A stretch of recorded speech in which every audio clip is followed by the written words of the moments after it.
There are seasons in life where we pray for something over and over again. An opportunity, a breakthrough, success, recognition.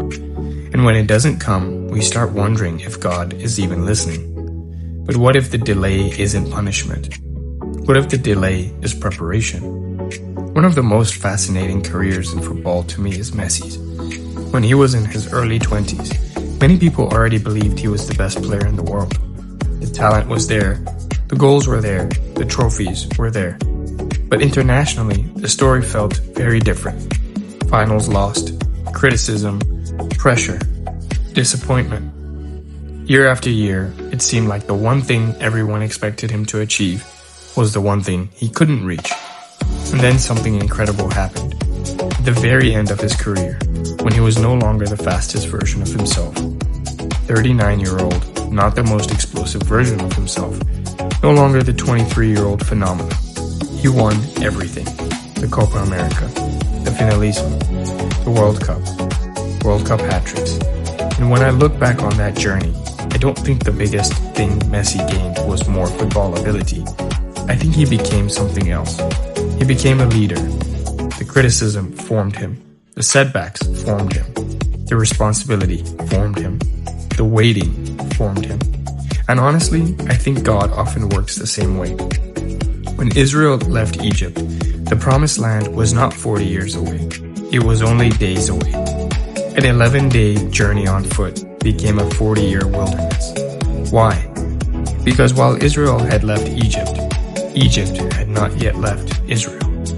God wasn't just taking them somewhere. He was transforming them into the kind of people who could live in what he had promised. And I think many of us miss that. We pray for the destination. God focuses on the transformation. We pray for the promise. God prepares the person. We ask for the blessing.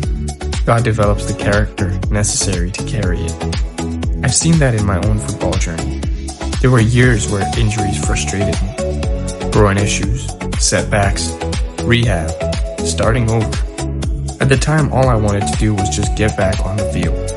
But looking back now, I realized God was teaching me things I didn't understand earlier in my career. How to prepare my body. How to strengthen weak areas before they became injuries. How to build resilience. How to train intelligently. How to think beyond performance and start thinking about longevity. And a lot of that work wasn't glamorous. It looked like adductor strengthening, mobility work, single leg stability, weak foot repetitions, hundreds of extra touches, finishing drills, working on weaknesses nobody else wanted to train. The refining process rarely looks exciting while you're living through it, but that's exactly where growth happens. And while those lessons came later than I would have liked, they did transform me, not just into a better player, but a better coach, a better athlete, a better student of the game. And I think that's what sanctification often looks like. God isn't just trying to get us somewhere. He's shaping us along the way. Because sometimes the greatest gift isn't the thing we're asking for. Sometimes the greatest gift is the person we're becoming while we wait. And maybe the question isn't, why hasn't God given me what I want yet? And instead, what is God trying to build in me? Follow faith-driven football if you want to grow your game and strengthen your walk.